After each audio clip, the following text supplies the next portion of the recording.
حدیث پاک سنیں گے آپ کی طبیعت بڑی ٹھنڈی ہوگی۔ میرے نبی پاک صلی اللہ تعالیٰ علیہ وسلم نے ارشاد فرماتے ہیں کہ جو بندہ سوال سے بچنا چاہے گا، ارادہ کرے گا اللہ میں نے کسی سے نہیں مانگنا، فرمایا جو سوال سے بچنا چاہے گا رب اسے سوال سے بچا لے گا، اور جو لوگوں سے بے نیاز ہونا چاہے گا کہے گا یا اللہ مجھے دنیا داروں کا محتاج نہ بناؤ، اپنی بارگاہ سے عطا فرما۔ جو لوگوں سے بے نیاز ہونا چاہے گا اللہ لوگوں سے بے نیاز کر دے گا، اور فرمایا جو صبر کا ارادہ کرے گا اللہ اسے صبر کی توفیق بھی عطا فرما دے گا۔ ارادہ تو کرے، پروگرام تو بنائے، توفیق تو اللہ دے گا۔ جو صبر کا ارادہ کرے گا اللہ صبر کی توفیق بھی عطا کر دے گا۔ اور حضور صلی اللہ تعالی علیہ وسلم فرمانے لگے یاد رکھو کسی بندے کو جو بہترین تحفہ دیا گیا ہے نا، اگر کسی کو کوئی بہترین عطیہ ملا ہے تو پھر اللہ تعالیٰ نے اسے صبر عطا فرمایا ہے۔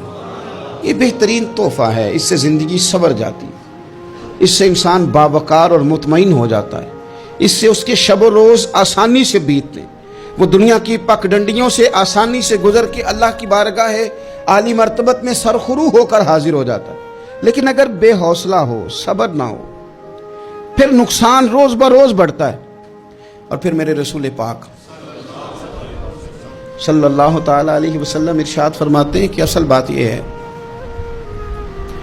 کہ اللہ تعالیٰ نہ کسی بندے کا درجہ بلند کرنے کا ارادہ فرماتا ہے، لیکن اس کے اعمال اس طرح کے نہیں ہوتے کہ اس کا درجہ بلند کیا جائے۔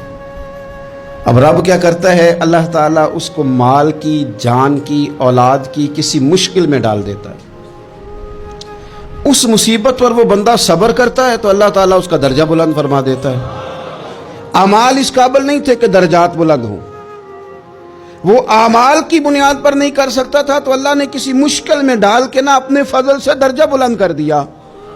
اب جو راہ طریقت کا مسافر تھا، جو سلوک کی منازل طے کر رہا تھا، جو اللہ رسول کے قریب جانے چاہ رہا تھا، اس کے لیے کتنی آسانی ہو گئی کہ مجاہدہ تو زیادہ نہ کر سکا، کثرت سے نفلی صوم و صلات کا بندوبست تو نہ کر سکا، تھوڑا سا صبر کیا، رب نے اپنا اور اپنے محبوب کا قرب عطا فرما دیا۔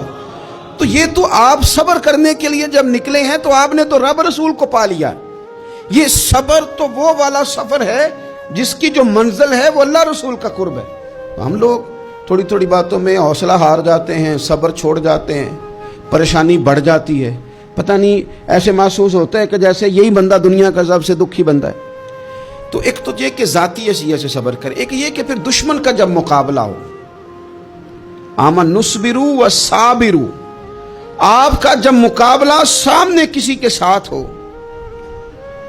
تو پھر تیر، تلواریں، اسلحہ، بندوقیں یہ نہیں زیادہ لڑتی، میدانوں میں حوصلے لڑتے ہیں، میدانوں میں صبر لڑتا ہے، میدانوں کے اندر توانائیاں لڑتی ہیں۔ میدان کربلا کے اندر کوئی مقابلہ نہیں تھا تیر کا تیر کے ساتھ، تلوار کا تلوار کے ساتھ کوئی مقابلہ نہیں تھا۔ میدان کربلا کے اندر ظلم کا صبر سے مقابلہ تھا۔ فتح کے ڈنکے یزید نے بجائے تھے، جشن ابن زیاد نے منایا تھا، لیکن قیامت تک اللہ نے جو فتح عطا فرمائی ہے تو وہ حسین ابن علی کے صبر کو عطا فرمائی، وہ سیدنا امام علی مقام کے صبر کو ملی۔ عزیز بھائی، صبر ہی ہمیشہ فاتح ہوتا ہے، صبر ہی جیتا کرتا ہے، صبر ہی کامیابیاں دیتا ہے، نتیجے صبر کے نکلتے ہیں، صبر کے، حوصلے کے نتیجے ہوتے ہیں۔